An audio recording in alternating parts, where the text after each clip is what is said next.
right, is that it's how you respond to adversity. And, teams that are strong enough, Notre Dame couldn't respond to adversity last night. They just didn't have an answer for the U. Alabama overcame adversity, not playing their best game, down 24-17, coming back to tie the game at 24, and then getting a touchdown in the final minute to win that game. Mississippi State deserved to upset Alabama, but it came down to one or two plays, and coaching is a big, big play. You would agree with that, Captain? Felix, you're amazing, because I was just going to bring the same thing up, because I look at Nick Saban as the Bill Belichick of college football. Okay, what he's done with Jalen Hurts, the quarterback, he's got his mindset to say, this guy's only had one turnover all year, this quarterback, one turnover all year. And he's got it in his mindset, if you're in trouble, pull it down and run the ball. We'll go on to the next play. They've got such an attitude. That's the whole thing, attitude down there. And I want to tell you, Nick Saban impressed me once again, and there's a reason why they're number one in the country. Coaching. And, he coaches the entire football game. Excuse me. And, excuse me again. And he is so intense. And I've always said this, that your players play in the same type of persona that your head coach plays and projects. Nick Saban is a raw, get in your face kind of guy. Alabama is the same, and their players respond. All right, we go 9:01 on a Sunday. We welcome you, WSRadio.com. You're listening to Race and Sports Radio along with Tommy D, the captain, and now our very, very special guest. As always, we are honored to have Mr. Triple Crown, the jockey who won the Triple Crown. American Pharoah was the name of the horse. Bob Baffert was the trainer, and his name is Victor Espinoza. He joins us at 9:02. My friend Victor, how are you, my friend? I'm good. How are you guys? Good, man. Where are you? On the backstretch? No. You done? Or you? I was early, but no. I'm already. I finished already. Hey, Victor, how's everything been going? Everything has been going pretty good. Yeah? Can't complain. What about the 2-year-old that you ran in the you rode in the Bob Hope yesterday for Adam Kitchingman? Tell us a little bit about this colt. He's good. He's still learning. He's not really, confident in the race when he's running, but I think he has a little bit more to improve. Yesterday he was a big race for him, but I believe he can do better than that. Did you work him prior to riding him? Once, before he ran in Santa Anita. They had him ship it in Santa Anita and run. I worked him, and then I rode it once, and, we learned something new for him that, it was just one of those things that, he broke okay, and I decided to take it back a little bit, and that was kind of wrong thing to do because he did not like that. And I should have won that race, but he was a little bit afraid during the race, and I just leave it alone. And now yesterday he was pretty much ready because, the distance, it was a little bit farther yesterday, which is what he wants. He wants to go a little bit longer. But that was a great distance for him yesterday. Victor, how difficult is it a young horse going from 6 to 6.5 to 7 furlongs like yesterday? But some horses it's better for them. Some horses, most of the horses are better. They go a little bit farther. They're 5 furlongs, 6 and 6.5, or 7 furlongs is much easier for them. For some reason, the 7 furlongs is more difficult for horses, even for older horses. Why is that, Victor? I have no idea why. I don't know why. It's just there is something about that distance there. Some horses they don't perform as good as like when you run 6.5 or long. Victor Espinoza is joining us. Victor, I want to ask you, when you looked over the race yesterday in the Bob Hope, there were some very, very nice equines in that field.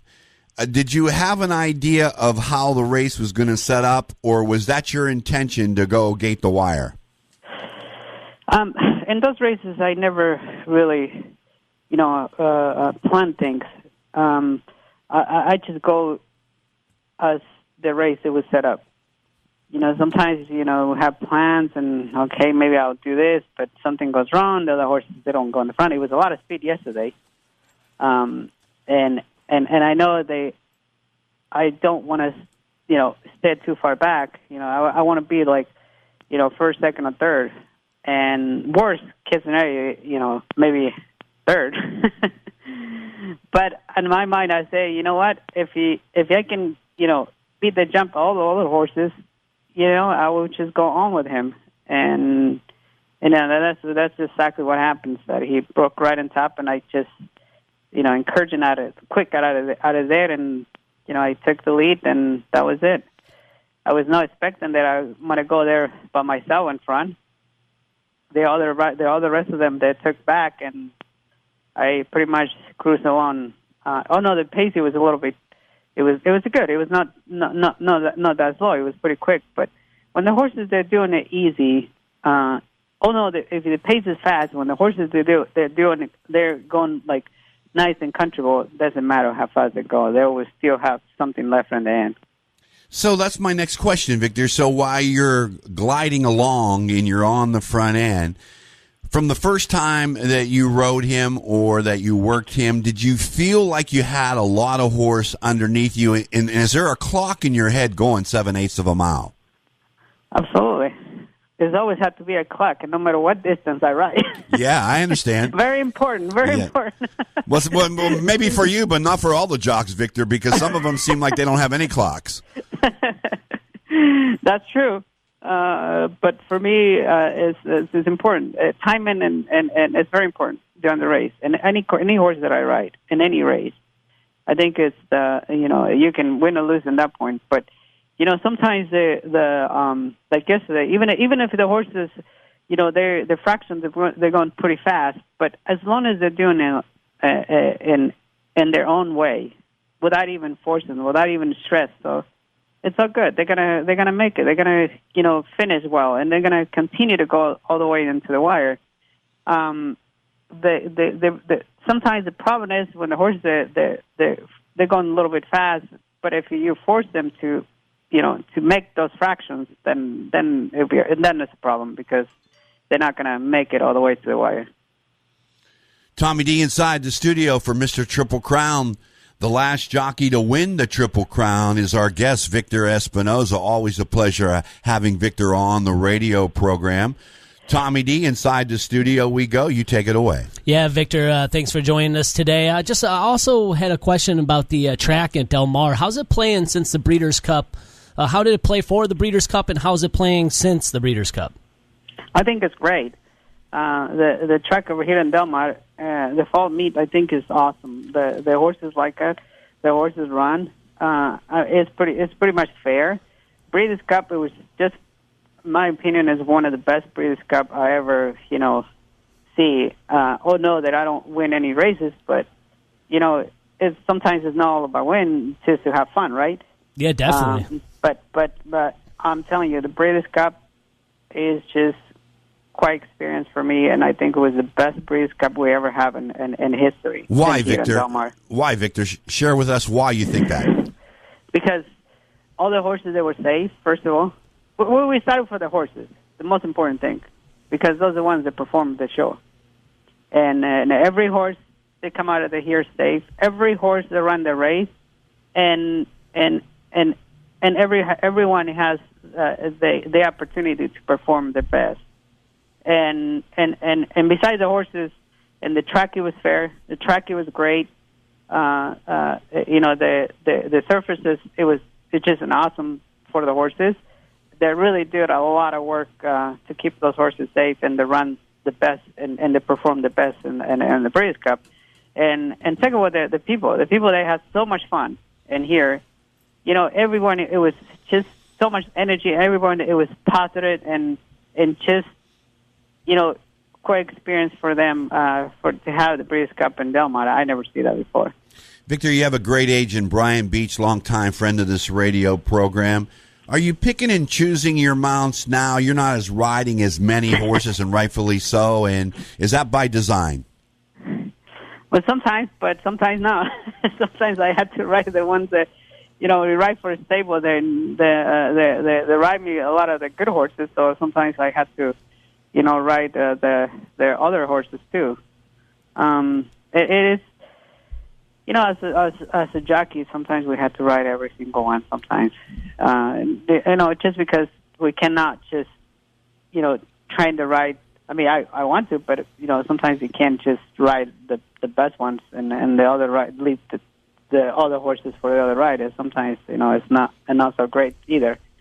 But I ride for Jim Cassidy. I pretty much ride a lot of the pretty much everyone in this barn. And also for John Salad, I ride his best ones, but also I ride his one of the not so great. But even regardless, they even it up at the end of the day. Victor Espinoza is joining us live from Del Mar on this Sunday morning, Racing Sports Radio. We welcome you across the country, worldwide. Victor, you won the Triple Crown American Pharoah. I was with Jill and Bob Baffert last night upon leaving the track, and Jill was telling me about American Pharoah, how could have been the fastest horse Bob Baffert has ever trained. You won the Triple Crown. Share with us how your life has changed after winning the Triple Crown. It hasn't been done for like 30 years or 78, 88, 98, 30-some years, whatever the case might be. The last Triple Crown winner, you had an opportunity to do it with War Emblem, denied. We had a number of near misses that we could have had, but you got the monkey off the industry's back of being the Triple Crown winner with American Pharoah. How has your life changed, if it has? Yes, it has changed. Dramatic overnight. But in a good way. Share with us how it changed. The way it changed, that I have pretty much a lot of other things to do that I've never done it before, and a lot of places to go, a lot of people to meet. They want to meet me and they want to have a conversation. What's my experience in the Triple Crown, right? Because it is history. Then in every sport they always have one championship every year, right?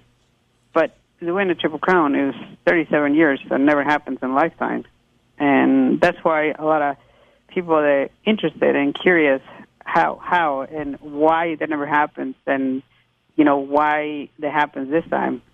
And just for me, it was crazy because, knowing that I'm the one, win that race. And I think it's going to continue, and I think it's good for our sport because, don't forget the sport is just, it's fun sport, and I like to, continue more and promote more of the sport, how great it is. No matter if you are a champion in basketball, baseball, football, horse racing, you do something like you say, you make history.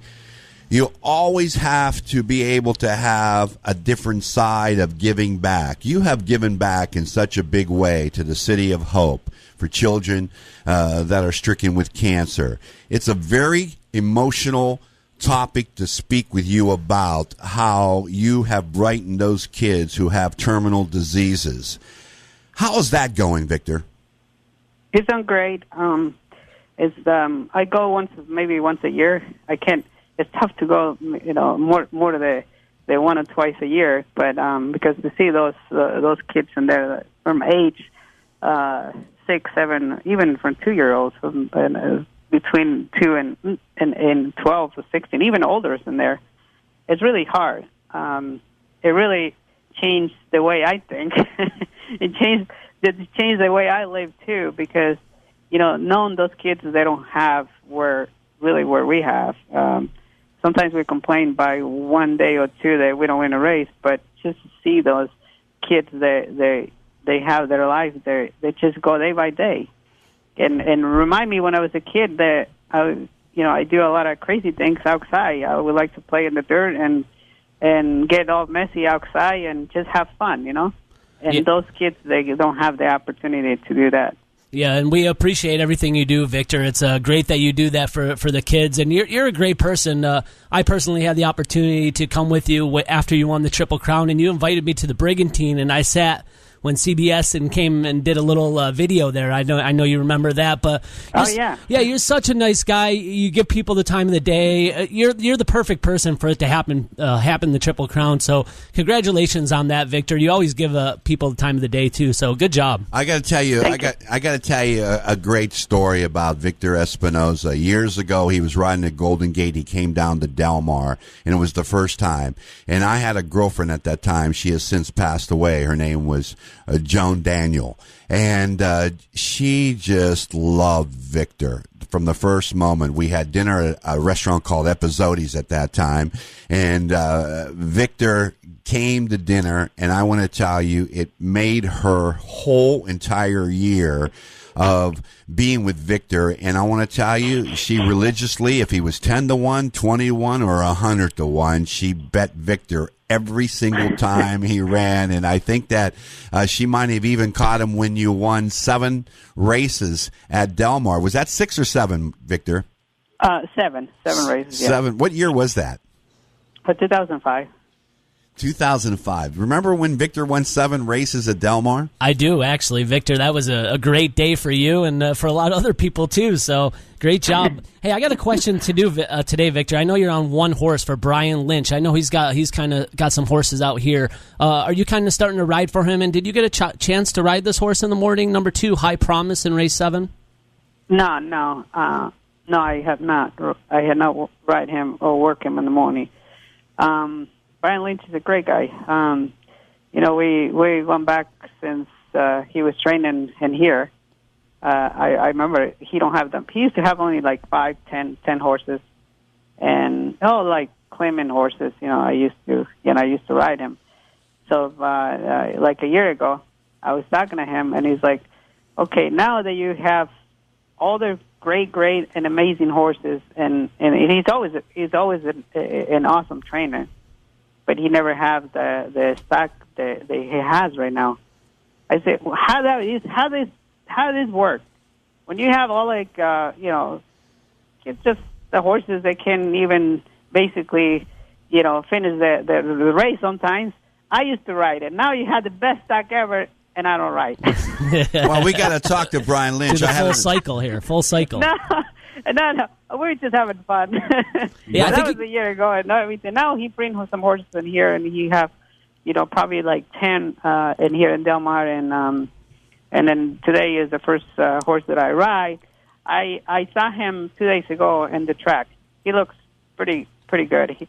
The way he looks, he was galloping in the track when I was talking to Lynch in there, and he was galloping, and let me tell you, he was in his toes. He's feeling pretty good, so. Hopefully he run, and hopefully he can win. Brian Lynch is a great guy, and I had an opportunity to revisit with him during the Breeders' Cup. He, along with Jimmy the Hat, and they're really good friends. Brian Lynch and I go back a long way, and when he was drinking, you just never wanted to mess around with him because he was stronger than a bull. Hey, Victor, I want to ask you a question. I'm a big jockey trainer guy, and a guy that you ride for, and I think he's doing a great job, doesn't have a lot of horses, is Whitey McCarthy. Can you share a little bit about that? I think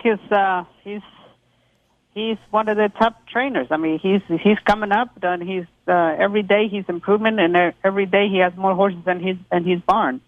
I mean, he's been working. Before he has worked for the top trainers in the country, and what I like about him, he really takes care of his horses. I rode a few horses for him, and has my experience when I go and work his horses in the morning. How he treats his horses in the barn, and the way he taking care and look every single horse before it goes to the track. I think is very important for me to see that trainers like him. I really do have a lot of respect for him because he loves his horses and he loves to train, and I think it's going to be one of the top trainers in California. Victor, how long we been friends? Long time. It's a long time. Long time, brother. And exactly. you have come full circle. We are honored to have you on this radio program, not only as a friend, but a jockey that has been written into the history book, not for winning the Triple Crown, but just being the type of jockey, future Hall of Famer. I know that your career is not over. The best is yet to come. Your riding is sharp as ever, as evident yesterday. We thank you very much, Victor, for giving up a Sunday morning of your time to join us on Race and Sports Radio. It'll be a moment that we'll always remember. Thanks again, my friend. All right, guys. You guys have a good day. All right, buddy. Victor Espinoza joining us on the radio. What a great guy there. That interview brought to you by Porsche San Diego. My friend Sean Evans and Roxanne listening to the radio program, getting ready for a very, very big holiday season at Porsche San Diego, right down the street from our studio here at Miramar, or on Miramar Road, right across from the what is this? The naval? Is this the Naval Air Base? Yes, that is correct. Naval Air Okay. Base. Thanks for telling me. I've only lived here for 40 years, and I can't remember what it's called. But there's jets flying all over. And how about the jets flying over the Breeders' Cup? Was unbelievable! Was that Goosebumps and Craig Dado putting all that together? Let's get to the racing action here. 9:21 on a Sunday. We want to talk a little bit about that dead heat, but more importantly, I want to talk a little bit about the Pick 6 today. Let's go to the opening race of the Pick 6 quickly, and we'll backtrack if we can. We're going to go real quick. I want it to be snappy, and I want us to be able to give the listeners an opportunity to see what's on the line. I know you did your work, Tommy D. You were up early this morning. Great job from you and the captain all year long. Let's go to the fourth race. This is where the $2 Pick 6 starts. There's a carryover. What do you have in the fourth race? Yeah, fourth race. This is maiden special. These horses are all 2-year-old fillies, and geez, I'm not quite sure where to go on this. We got some good pedigree, good jockeys, good trainers. Saying that, my number 9, Summers Indy, is my top choice. Arroyo Jr. trying to get back in the mix here at Del Mar. D'Amato is the trainer there, second in its last 72 buyer. I'm going to put him on top. Some of these other horses don't have the experience. Number 6, 13 Squared. This horse is Bob Baffert and Van Dyke. Its last workout says that it should be right in the mix. Number 4, Spring Lily. Cliff Size and Mike Smith. Why God is the owner. First-time starter, Mike Smith. You got to watch out. Number 2, War Heroine. First-time starter for Peter Miller. Peter Miller hitting 36% at Del Mar this fall meet. Didn't have a great summer meet. He saved up the stock. He's on fire. 14 mounts at Del Mar. He's 36% winner. You're getting 6-1 on his horse. And then number 7, Bella Be Ready, first-time starter for Miyadi, had a great workout, 6-1. I'm going to be using a bunch of horses here, 2, 4, 6, 7, and 9 in race number 4, Felix. All righty, Captain, what do you have in the opening leg of the Pick 6? Well, I look at this, and I like Drayton Van Dyke today. I like him on Bob Baffert's horse. Give this horse another chance. The 6 horse, 13 Squared, but I'm squarely on top all the way to the outside, number 9. Summers Indy. I think today's the day. Go get the cap and gown ready because it's graduation day for number 9, Summers Indy. I'll be using the 9 and the 6 in the 4th race at Del Mar today, Felix. Captain, take us to the 5th race. 5th race, 5 furlongs, rails out at 24 feet. That favors the front runners. Still unknown whether the favorite, number 10, Zuri Chop's going to be in the race. With that being said, we have a field of 9. In looking at this, I would have to go with a horse that likes the track, Secret Primero, number 1. And I like number 3, General Ike, with Tyler Bays. So I would use the 1, 3, 10 in this race. And I'd make Secret Primero my top pick. All right, Tommy D. So I do like Zuri Chop if it gets in, but I like number 5, Rain On. Third in its last. This horse should be up front. It's going from 6.5 to 5. And Kyle Fry, I like this kid. Kyle Frey, sorry. He could ride. I like him. Absolutely. He won yesterday. Yeah, he could close. So I think that he could ride really well. I like him at 5-1. I also like number 2, Eoterra. This horse is dropping from optional claiming 40 last out, 4-1. And then General Ike. This is the speed, and it's going to try to steal. Shortened up should help this horse, too. I'm going to be using the 2, 3, and 5 here in race 10. If Zuri Chop gets in, I will throw that in there, too. I think it's going to – I don't know if it's going to get him, but I will throw it in, too. Side note, footnote, we met Kyle Frey during the Breeders' Cup.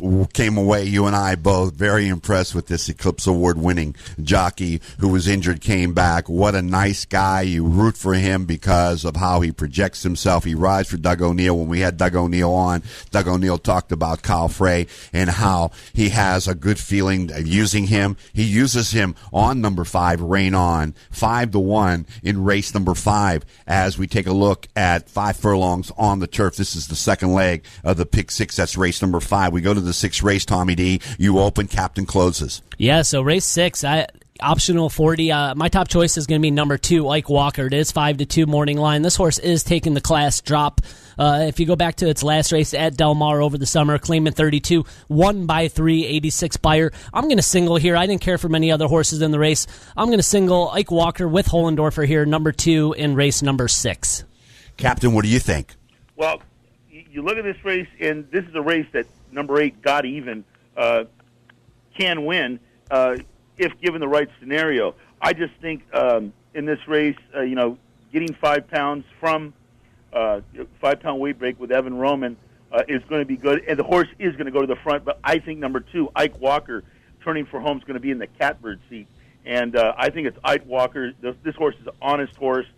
Flavian Pratt, Ike Walker, single in the 6th, number 2. All righty, what do you have? Well, I was just going to say about Got Even, Captain. I was almost going to put him in on my ticket. I was questionable, but he's 0 for 15 on the Del Mar track. Correct. That's what took me off of the horse. Yeah. But I think it does set up for the horse. This could be his time. He wins today. But saying that, Ike Walker, I think with, again, Hollendorfer, Pratt, the class drop, this horse 1-2 back at a closer level. I like number 2, Ike Walker. It's not a solid single, but I think if you got to find a single today, that's where I'm going to go. Hey, well, I think you got the exacta right there. I think Ike Walker's a better horse in the stretch than Got Even is, because Got Even's just got a little too much early speed and not enough late speed. Tommy, would you please turn that monitor? Of course I can. All right, brother. This one right here in front of you. There you go, brother. I got you. I did it. I did a no look. I faked you out. You did a no look pass there, Captain. You would have been impressed with this no look pass from Tommy D. Hey, I know that there's a lot of folks that have been texting me and shouting out to me on a number of different fronts. 2 things I want to say. If you want to get online, we'll open up the phone line. Andy Asaro, if you're listening, I'd like for you to call into the show. 866-977-2346. 2346. Extension 1. Studio B is where we are. We have 2 studios here. I want to talk about the dead heat. Also, I want to shout out to 2 guys that I adore, Pete and Bobby.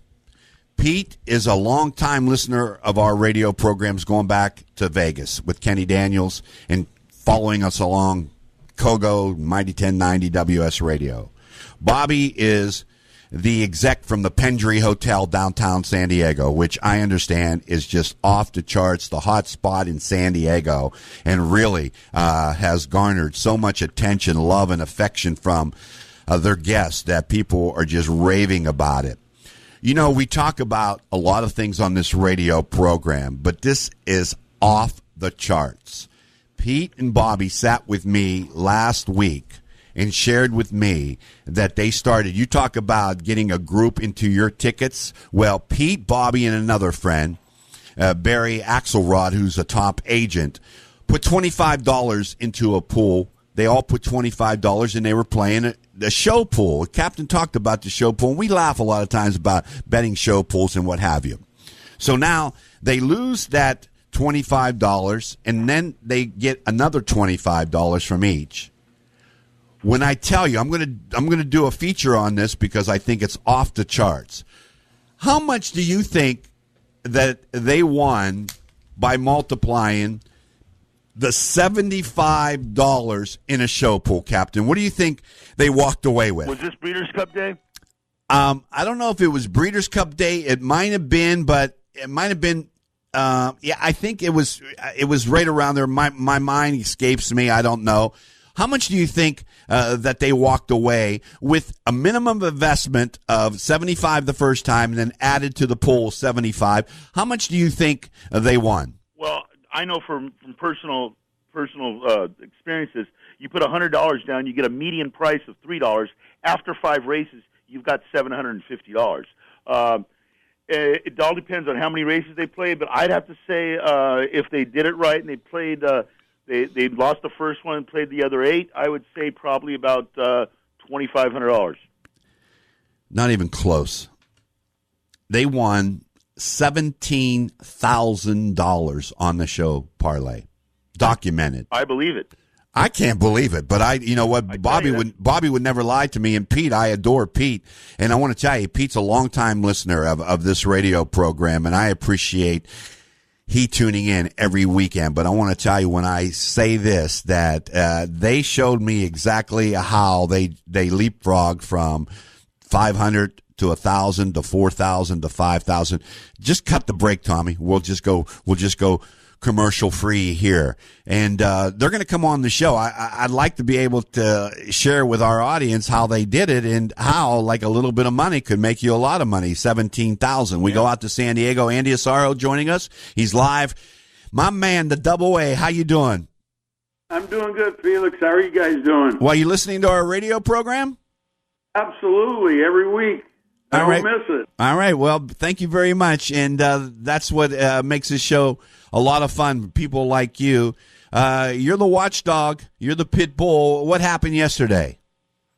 Well, something similar happened with the photo finish system last year, and Peter Miller was involved in that one as well. And the CHRB invited us to a meeting at Del Mar where we went in the steward's office and then up to the photo finish booth upstairs. And you know, the photo finish system we have in Southern California is outdated technology. It's not 100% accurate.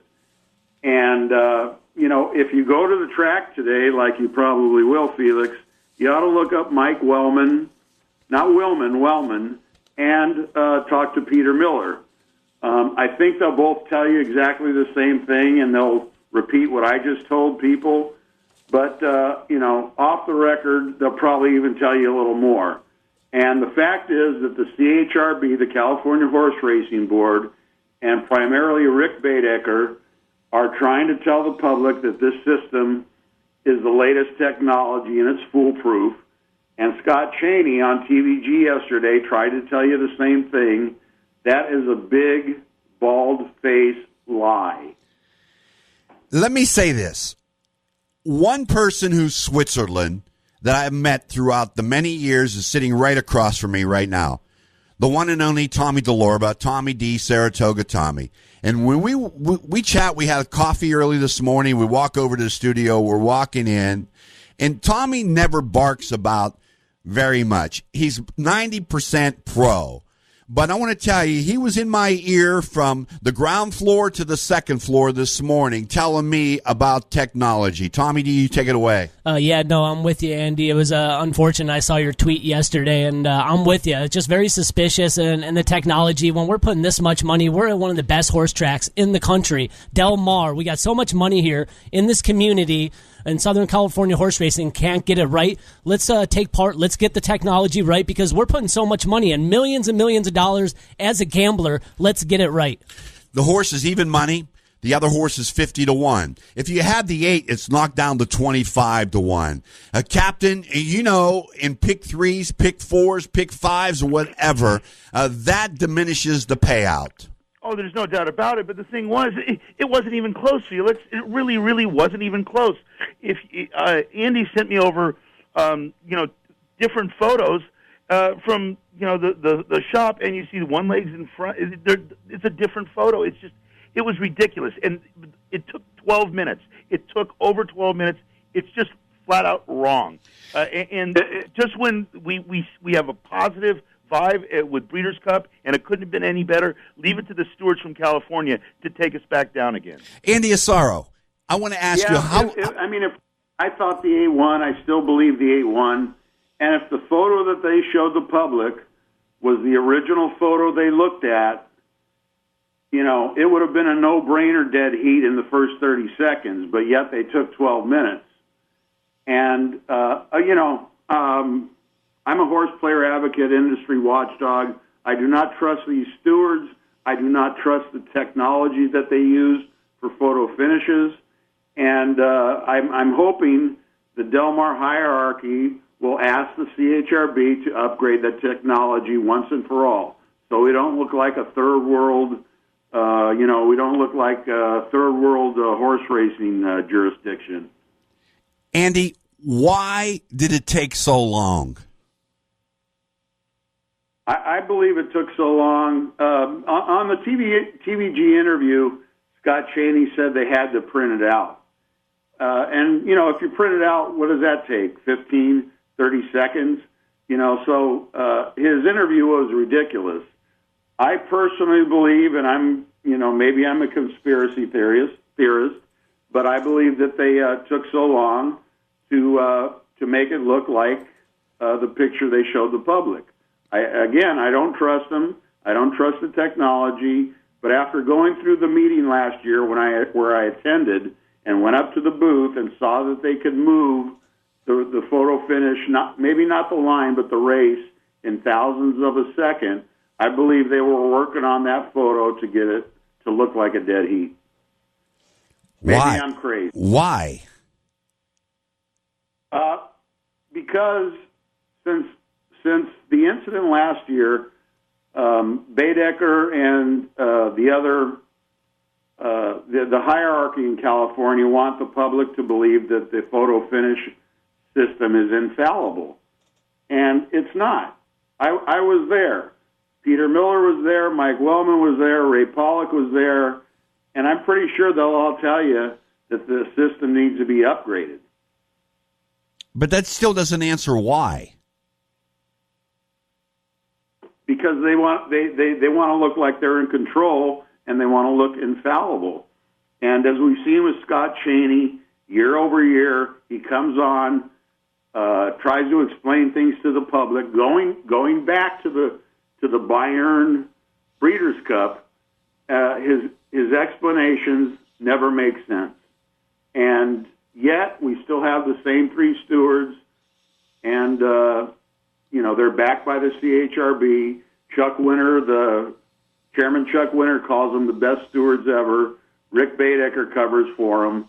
But, Baedeker is the main guy at fault here. But please, somebody tell me why it took over 8, 10, 12 minutes to post a photo when the late money that's coming in is, that fluctuates the odds of the payment while, they're saying like that's late money. How that's in like seconds. How can it take such a long period of time? Yeah, no, I was going to say. Scott Chaney implied that it took time to print out the photo. Yeah, I heard you. I heard you tell me that, but you know what? I'm not buying that. Right. Neither do I. I mean, come on. We printed out. I mean, like, what are we printing out here? I mean, we got a camera. We got, as Tommy D says, we have a lot of money bet on the line. Now, what about somebody who singled the 8? Okay, instead of getting 50 to 1, and if the 8 won, Mimoso, if he did win the race, well, then that's going to make the pick 5 payout at pay $12,000, I do believe, and so that makes it double, maybe even a little bit more than that. But I mean, if we're betting live money and real money on this, doesn't this have to be addressed as far as moving forward? We've seen the Breeders' Cup disaster of the Drexel 3 going into the tote and changing their tickets back at Chicago in the Breeders' Cup.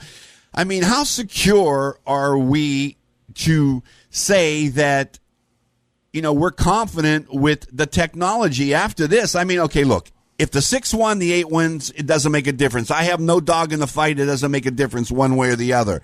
But if you have skin in the game and skin in the race, then one is that the very least you want punctuality and you want urgency and immediate results of that. I could see 1 or 2 minutes, but we were standing there wondering Like, when are they going to make a decision? And it took a long period of time. I don't think there is absolutely no excuse not to have the latest technology.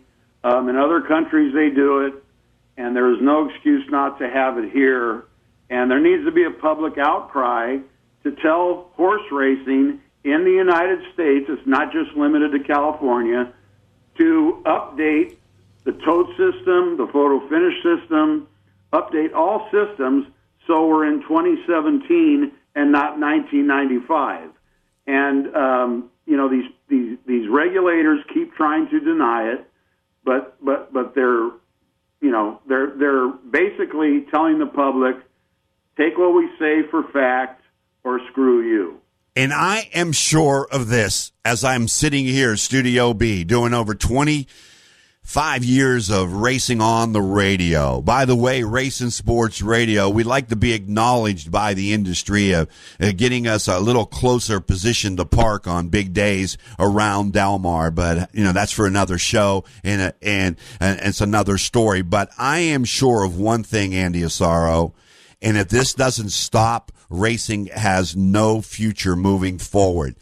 They are still betting while these races are being run. These odds are fluctuating. When you have a 9-1 shot that wins the race while the race is running, he's 9-1, and he finishes by 3 and wins by 3, and you look up, he's 5-1. You know what? Don't tell me with this late money, because I don't believe it. The bottom line is these pods are still open. Somebody is manipulating the tote. I agree with you. It hasn't been proven for fact yet, but I'm with you. And again, the tote system technology has not been upgraded. And what that means, when you add everything up, is that the industry is not investing in the future. And that is a crime. Hey, do me a favor, just tweet out that you were on the show today, bro, and let them know that, we are the voice of the small guy, really have been for a long period of time. We're fair. We're direct. You certainly are, and I've been tweeting out the show all morning. And you guys have a great day. And Felix, remember, if you have a chance, go talk to Peter Miller and Mike Wellman. Mike Wellman. Yeah, Eclipse Thoroughbred, Aaron Wellman, Mike Wellman. Yeah, I will. His father, and he owns horses. He was a TLC board member, and he was at the meeting last year with me about the photo finish controversy last year. So take your time to go talk to these people, and you'll have something to report next week. In closing, how's your mom and dad? They're fine. As you and I have discussed many times, when you reach a certain age, every family goes through health issues with their parents, and it's something you have to deal with. But the most important thing is to be there for them, like you were there for your mom, and that's all we can do. And I'm still there every day, 95, going strong. I'm blessed to be able to talk with my mom, see my mom, and love my mom as much as I possibly can, because I have no timeouts. The clock is running, and we'll move forward at that. Always a pleasure talking to you, my longtime friend. I don't want to sound like Sammy Davis Jr., that everybody's my best friend, but we go back a long way. You have put your face, your name, you have put your reputation out there in regard, and you have really touched people in ways that they're not comfortable with. But you know what? That will never affect our friendship, because I know when I come to you, I talk to a friend. Thanks for joining us. We'll check with you down the road. Andy Asaro, live on WS Radio. You got it, bro. 9:43 on a Sunday. Boy, we didn't think we were going to be this powerful today. No, yeah, we had a couple other people calling in too when we were on the phone with Andy, and your friend that hit the show parlay called, said great show, but he said that it was on Saturday, not Sunday, so he made the fix there. And he also said that he hit the pick 5 yesterday, and it was because he had the 6. So he was on the beneficiary side, and he got $12,000. Was that Pete or Bobby? I believe it was Bobby. All right. Well, Bobby, you're going to entertain us to a night down in the Gas Lamp, I'm sure, at Pendry. What I hear about this place, that's new creation, Bobby's been putting it together for the last couple of years. And we want to go down there. We want to do a show live from the Pendry down in San Diego. And if you're listening to this radio program, Google it, Pendry, San Diego. What I hear, and I haven't been there, but what I hear, it's just that one of the most amazing properties with a multiple of restaurants and just the flow pattern and everything about it. I mean, I can't wait to see it. We have somebody online with us? No, it's just it's Captain's back on. He keeps losing me. If we have some time to take a few more calls if you want to get online. 866-977-2346. 866-977-2346. Let's go back to the racing action. Where are we picking it up? We lost them. I'm all lost. No, we were in race 6. Me and Captain both decided Ike Walker. We're going to take a chance and single here in race number 6. Number 2, Ike Walker. 5 starts on the track, 3 wins and 1 place at Del Mar. Powerful connections, Hollendorfer and Pratt. And it'll be dropping down in class, morning line 5-2. Who's your key choice in the 7th? Yeah, 7th race. I like this race. And you know what? I'm glad we got to talk to Victor. High Promise is a horse that I do like. Lynch, Espinoza's only mount of the day. This horse is shipping in. Second and last at Keeneland. Talk about ship and win. Here it is. 5-1 morning line. I like number 2. Icy Street. This horse was closing like a bullet. Finishing 4th in its last. Sadler's going to be the trainer here, 7-2. And number 3, Shaky Abi. Gains in Bayerano. Fast workouts. It's taken off. It's going from 1 1/8 to a mile, and it was 3-1 at the window, showing me that people like it. And number 10, Conquest Smarty is going to be the last one. This is another Sadler horse. He's got 2 horses in here that I like. Second, it's last and improving. It's going to be adding distance. 9-2 morning line. I'm going 2, 3, 8, and 10 here in race number 7. High Promise, Shaky Alibi, Icy Street, Conquest Smarty. Nice selection. Good job, Tommy D. Captain, what do you have in regard to race number 7? That number 1 confirmed as a gelding, and they scratched the 11 Tanako and the 13 Zipman so far. By the way, Tommy, unbelievable job working the board. Trust me, my man. Great job. I ditto that, bro. I ditto that 100 times. I'll tell you what. You know what? You got it, Felix. You know what? You said it a long time. The Race and Sports Radio good luck thing. With Victor Espinoza was on the show, and usually when someone's on the show, they win. I sure hope that doesn't happen today because this is my best bet of the day. My buddy Orlando and his kid John, they're going out to Del Mar today, and I'm going to give them Icy Street, number 8. In Icy Street's last race, 5 horses have come back to win. 5 horses have come back to win. I'm singling number 8, Icy Street, in the 7th race today at Del Mar. What do you like in the 8th? Wow, 8th race today. Oh, boy. The way I look at the 8th race, like I say, I like Van Dyke today. I think Van Dyke, Peter Miller, Bad Juju is a solid play here. I also like the 3 How About Zero, so I'd be doing 3-4 in the 8th race today. All right, what about you? Yeah, Captain, I would be wary. Make sure to look at number 8, Barba Beatrice, Captain. This horse came off from a year off and came in and won $100K for Tiago Piera and D'Amato. 20% together. Don't leave number 8 out, Captain. Okay. I think that's going to be one you want to throw in there. Number 3, Bad Juju, is the other horse I really like here. Miller and Van Dyke, 5 starts on the track, 2 wins, 1 place. He is going turf to the dirt, 4-1 morning line. I'm going to be using 2 horses here, trying to get by with the 3 and the 8 here in race number 8. All righty, race number 8, pick 6 carryover beginning in race number 4 as we go forward. Hey, I want to shout out to my mom listening to the radio program, and I'll see you a little bit later on for some Italian food, Mom. Love you very much. Let's go to the final race here, 9th race. I'm telling you, a lot of action today.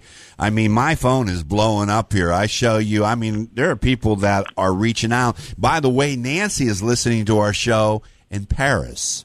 Okay, so Nancy, I don't know what time it is or where you are in Paris, but we are honored to have you listening to our radio program in Paris. And Jim, down there in Tallahassee, Florida, thank you very much for tuning into the radio program. We appreciate it. Back to you. Yeah, definitely. Race 9. Oui. Let's go to, I like number 9, Bonze No Aceste. We've talked about this horse for a while. I don't know if I'm pronouncing the name.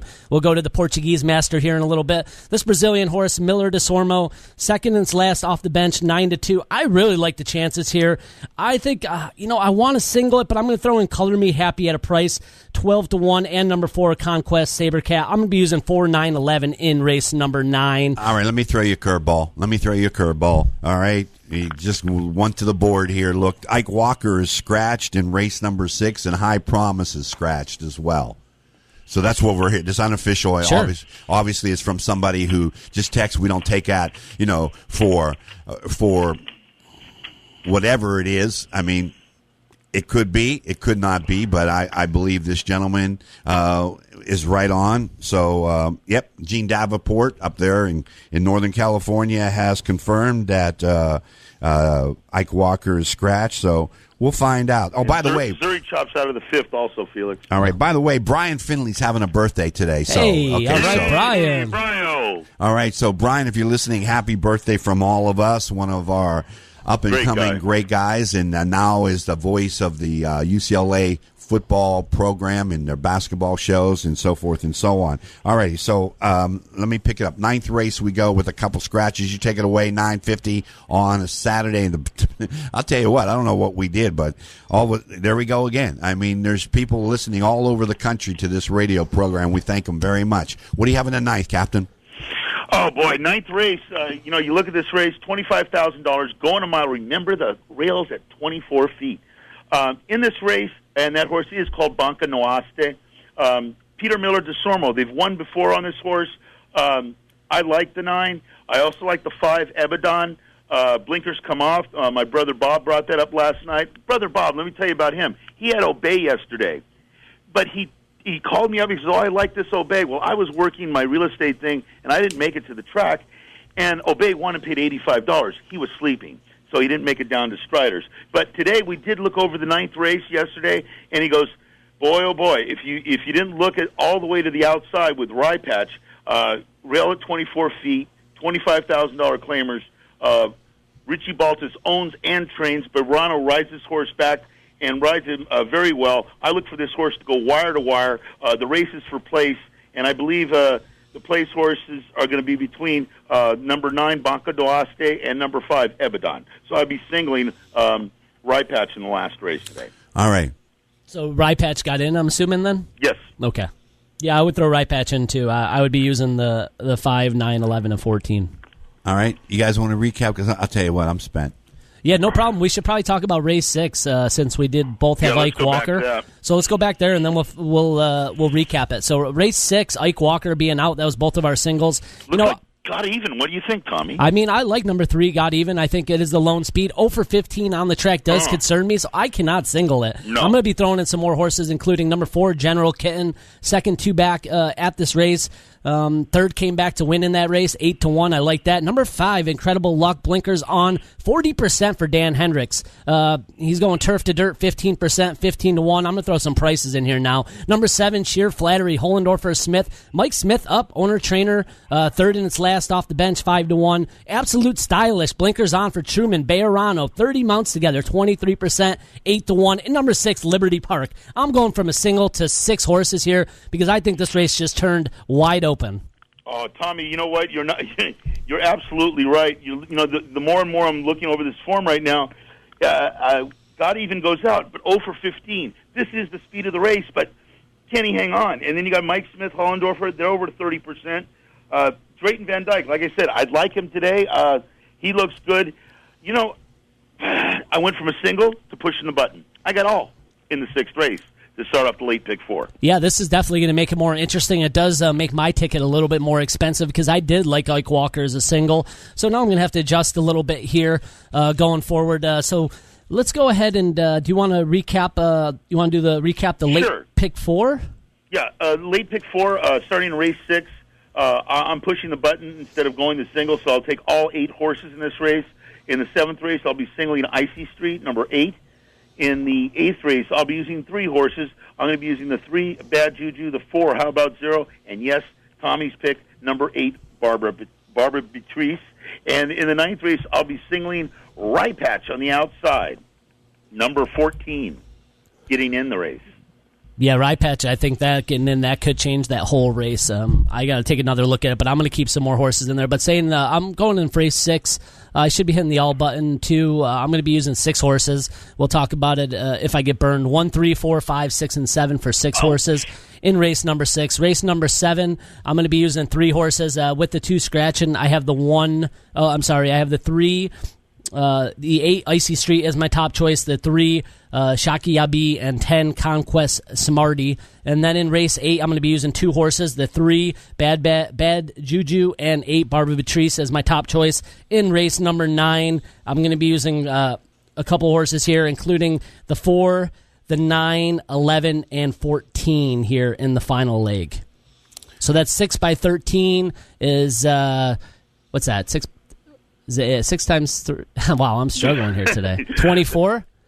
24 times 2 is 48. Times 4 is $48 ticket. No, it's 96. So $96 ticket. Yeah, thank you very much. 96. I got a couple buddies coming in. Make sure you find some friends to play with too. Also check out my website www.thehipHorse. I've been updating new stuff. Nice job, by picks. the way. We got our interview too. So if you still haven't heard that Steve Asmussen interview, Felix. Peter Miller, check Phenomenal it out. Interview.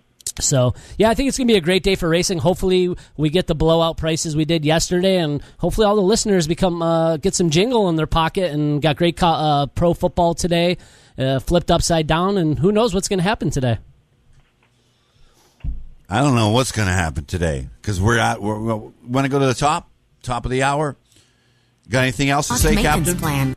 Yeah, it's just that just turning back to football. My football plays for today are Minnesota Pick'em, New York Jets Pick'em. New York Jets have just moved to a 10-unit play for me, so that's my best bet of the day. I like Jacksonville today, -4 against the Chargers. Going East, 10 o'clock game. Phillip Rivers going against that defense. Not today. Also like Tennessee against Cincinnati, -4. I love the Los Angeles Rams today, -11, -126 on 5 dimes.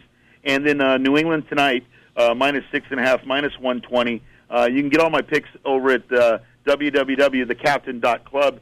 And, God, it's going to be a great day today. Just kicking back, watching TV, and taking care of some real estate. That's good. Take care of the track next week. All right, I'll always be there. And I'm just responding here. I'm multitasking, as they would say.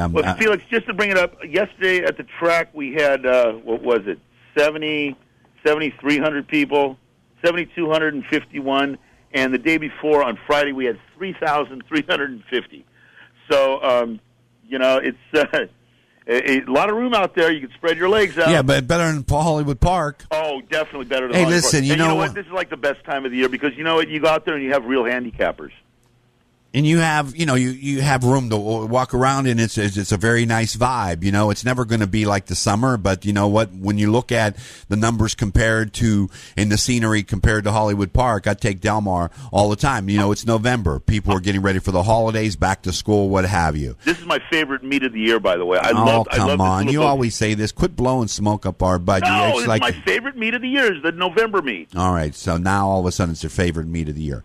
Okay, I mean it's like the 43 days of Christmas is 36 days, 37 days of it used to be Christmas 43. is nice, but this is my favorite time to hang out with real people. Hey, happy birthday to Brian Fenley, my friend Nori, my friend Emily, and Steve Brady. Yeah, happy birthday, friends. Thanks for listening this morning. And happy anniversary to you. You're off to Vegas with your wife and your son, Luca Bear, and your mom and dad. So I think you're going to have a real good time.